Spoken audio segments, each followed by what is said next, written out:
चुप। और उसके बाद वो जंगल एक बार फिर से सुमन की चीखों से गूंज उठा। लेकिन आज की रात सुमन की चीखों को सुनने वाला वहां पर कोई भी नहीं था। अगर वहां पर कोई मौजूद था तो बस हरिया, जो कि अब एक भेड़िए में बदल चुका था। सुमन के बालों को पकड़कर घसीटते हुए वो जंगल के बीचों बीच एक जगह पर ले जा रहा था। अगली सुबह गांव में। अरे भाई, पता नहीं क्या बात है, अपने गांव का हरिया किसान और उसकी पत्नी सुमन दोनों गायब हैं। दोनों का कोई अता पता नहीं। अरे कैसी बातें कर रहे हो भाई, ये कब हुआ है? अरे पूरे गांव में खबर फैली पड़ी है। कल रात को दोनों खेत की तरफ जा रहे थे, लेकिन लौट कर आए ही नहीं। तो हो सकता है अपने खेत पर होंगे। पूरा गांव ढूंढ कर आया है भाई। जानते हो क्या मिला वहां पर? क्या हुआ भाई, क्या मिला? बताओ हमें, क्या मिला? अरे हरिया की पत्नी सुमन के कपड़े पड़े हुए थे। शरीर का एक एक कपड़ा फटा हुआ झोपड़ी के बाहर पड़ा था, लेकिन दोनों पति पत्नी का कोई पता ठिकाना नहीं था। अरे भाई, लेकिन उसका जो दोस्त है ना रामू किसान, उससे पता करके आते हैं ना। अब तक तो दोनों साथ ही खेत पर जाया करते थे। हाँ हाँ हाँ, हमें उसके घर जाना चाहिए भाई। चलो चलो वहाँ चलते हैं, चलो। वो सारे लोग रामू के घर पर पहुंचते हैं। रामू अपने घर के बाहर बैठकर हुक्का पी रहा था। आज सारे के सारे लोग टोली बनाकर मेरे घर क्यों आ रहे हैं? क्या कोई मर गया क्या भाई? अरे कैसी बातें कर रहे हो? तुम्हारा सबसे अच्छा दोस्त हरिया और उसकी पत्नी गायब है और तुम यहाँ बैठकर हुक्का पिए जा रहे हो, हैं? रामू ने अजीब सी नजरों से उन सब गांव वालों की तरफ देखा, जिसकी वजह से वो लोग एक बार के लिए डर गए। गायब है? अरे गायब नहीं है, मुक्ति मिल गई है। उन दोनों को मुक्ति मिली है। इस दुनिया में आकर हर इंसान पाप करता है और उसे उसके पापों के लिए मुक्ति मिलना बहुत जरूरी है। अरे ये कैसी बहकी बहकी बातें कर रहे हो भाई, हैं? और इसका चेहरा अजीब सा क्यों लग रहा है? लगता है दोस्त के मरने का गम बैठ गया है। पागल हो गया है शायद ये पागल। ये बात सुनते ही रामू चीख कर जोर से चिल्लाते हुए कहता है, पागल मैं नहीं हूँ, पागल तुम सब हो। और ये शैतानी जंगल अब तुम में से किसी को नहीं छोड़ने वाला, सबको खा जाएगा। याद रखना मेरी बात। शैतानी जंगल? कैसा शैतानी जंगल? लगता है रामू पागल हो चुका है। हमें यहाँ से चलना चाहिए भाई, चलो चलो चलो। तभी रामू की पत्नी बाहर आती है। नहीं नहीं, आप लोग इनकी बात का बुरा मत मानिए। 2 दिन पहले हरिया के साथ खेत पर गए थे। जब से वहाँ से आए हैं तब से ऐसी ही बातें कर रहे हैं। भगवान जाने ऐसा क्या देख लिया उन्होंने, खेत में कुछ भी बड़बड़ाते रहते हैं। लेकिन गांव के लोगों ने कमला की कोई बात नहीं सुनी और वो सब वहां से चले गए। रात अब धीरे धीरे ढलने लगी थी। तभी अचानक किसी ने धीमी सी आवाज में रामू को पुकारा। रामू, आजा, मैं तुम्हारा इंतजार कर रहा हूँ। और सुनो, अपनी पत्नी को साथ लेकर आना, नहीं तो काम अधूरा रह जाएगा। ये आवाज सुनते ही रामू के चेहरे पर शैतानी मुस्कुराहट आ जाती है। वो धीमे कदमों से अपने घर के अंदर आता है। क्या हुआ? तबीयत ठीक है ना अब आपकी? मैं तुझे अपने साथ खेत पर ले जाने आया हूँ, चल। मैं तुम्हारे साथ कहीं नहीं जाने वाली। मुन्ना गहरी नींद में सो रहा है और उसे अकेला छोड़कर मैं तुम्हारे साथ खेत पर नहीं आ सकती। वैसे भी तुम्हारे उन खेतों में भगवान जाने कौन सा राक्षस घूम रहा है, मुझे तो डर लगता है। रामू गुस्से में दांत पीसता अपनी झोपड़ी से बाहर आ जाता है और कमला गहरी नींद में अपने बच्चे के साथ सो जाती है। तभी अचानक रात को रामू की झोपड़ी के ऊपर एक साया वही गाना गुनगुनाते हुए घूमने लगता है जो हरिया के मोबाइल में बजा करता था।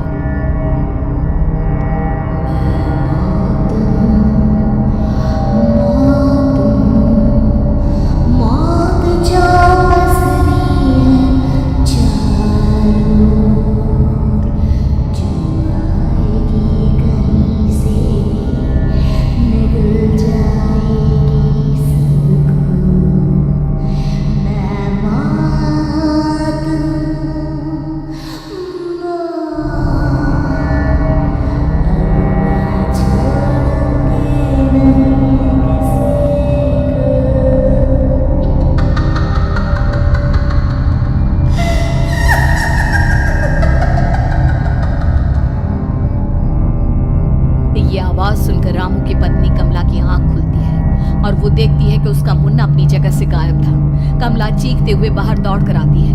वहां पर उसने देखा कि रामू ने अपने बच्चे को झोपड़ी के बाहर एक पेड़ से उल्टा लटकाया हुआ था और उसका बच्चा चीख चीख कर रो रहा था। वहीं दूसरी तरफ एक साया बच्चे के ठीक नीचे आग जलाकर उसके चारों तरफ हैवानों की तरफ नाच रहा था। छोड़ दो मेरे बच्चे को। अरे क्या कर रहे हो तुम? शर्म नहीं आती तुम्हें अपने ही बच्चे को इस तरह मौत के हवाले करते हुए? अपना बच्चा? किसने कहा ये मेरा बच्चा है? अरे ये तो उस रामू की औलाद है, इस गांव के किसान रामू की, और मेरी दुश्मनी इस गांव के हर इंसान के साथ है। क्या कैसी बात कर रहे हो तुम? और ये औरत कौन है? ये मेरे बच्चे को खा जाएगी। तभी अचानक से उस साया ने एक बेहद खतरनाक दिखने वाली औरत का रूप ले लिया और उसकी आंखों से आग निकल रही थी। सही पहचाना तूने, मैं तेरे बच्चे को खा जाऊंगी। अगर तू अपने सहवान तो रामू के साथ जंगल नहीं आए, मैं तेरे बच्चे को खा जाऊंगी। लेकिन क्यों? आखिर क्या चाहती हो तुम मुझसे? मुझे जंगल क्यों ले जाना चाहती हो? औरत बुरी तरह से ठहाके मार मार कर जोर जोर से हंसने लगी और साथ में ये तो तुझे वहां चलने के बाद ही पता चलेगा ना। अगर तू नहीं आई तो थोड़ी देर में तेरा ये बच्चा आग में जलकर मर जाएगा। चल जल्दी। नहीं नहीं, मेरे बच्चे को छोड़ दो। तुम जहाँ कहोगे मैं तुम्हारे साथ चलने के लिए तैयार हूँ। और उसके बाद उस बच्चे को झोपड़ी में लिटाकर आगे आगे वो साया चल रहा था और उसके पीछे पीछे रामू अपनी पत्नी के बाल पकड़कर उसे घसीटते हुए जंगल की तरफ ले गया। जंगल में जाने के बाद कितनी खूबसूरत हो। आज की रात बस तुम और मैं एक दूसरे के साथ रहेंगे। मुझे तुमसे बहुत डर लग रहा है। तुम्हें क्या हो गया है? तुम तो बिल्कुल ठीक थे। वो होगा जो हमारे बीच होना चाहिए। तो आओ अपने आप को मेरे हवाले कर दो। कमला ने डर की वजह से अपनी दोनों आंखें कसकर बंद कर ली थी। रामू ने बुरी तरह से चीख कर कमला से कहा, आंखें खोलो अपनी और मेरी तरफ देखो। कमला ने जैसे ही अपनी आंखें खोली उसने देखा कि रामू एक खतरनाक खूनी हैवान में बदल चुका था। कौन हो तुम? जाने दो मुझे। क्या चाहते हो मुझसे? वही जो एक आदमी एक औरत से चाहता है। मैं तुम्हारा पति रामू नहीं, बल्कि इस जंगल का एक भेड़िया हूँ, और आज की रात तुम्हारे खून से अपनी प्यास बुझा जाऊंगा। और उसके बाद वो जंगल कमला की दर्दनाक चीखों से गूंज उठा। अगली सुबह कमला के कपड़े भी जंगल में उसी तरह पाए गए जैसे कि सुमन के पाए गए थे। इस घटना के बाद पूरे गांव में दहशत का माहौल था। अपने माँ बाप की मौत और गांव में हो रहे इस तरह की घटनाओं की खबर सुनकर किशन शहर से गांव लौट आया था। अपने माँ बाप की बेदर्द मौत की वजह से वो बहुत परेशान था। तभी अचानक उसे अपने घर में खाट के नीचे पड़ा हुआ वो मोबाइल फोन मिला जो उसने अपने पापा हरिया को गिफ्ट किया था। अरे कितने प्यार से पापा के लिए मोबाइल फोन लेकर आया था। इसे एक दिन भी काम में नहीं ले पाए। और आखिर कौन है जो गांव में इस तरह की हत्याएं कर रहा है? क्या है इन सब के पीछे? क्या है? मुझे पता करना ही होगा, वरना एक दिन पूरा का पूरा गांव खाली हो जाएगा। इस गांव में एक भी जिंदा इंसान नहीं बचेगा। गांव के लोगों की मदद करने के इरादे से किशन अपने गांव से दूर एक दूसरे गांव में बहुत बड़े तांत्रिक के पास मिलने के लिए गया। तांत्रिक बाबा, अब आप ही कुछ उपाय बता सकते हैं। भगवान जाने हमारे गांव को किसकी नजर लग गई है। नजर नहीं लगी है, किसी ने तुम्हारे गांव को बद्दुआ दी है।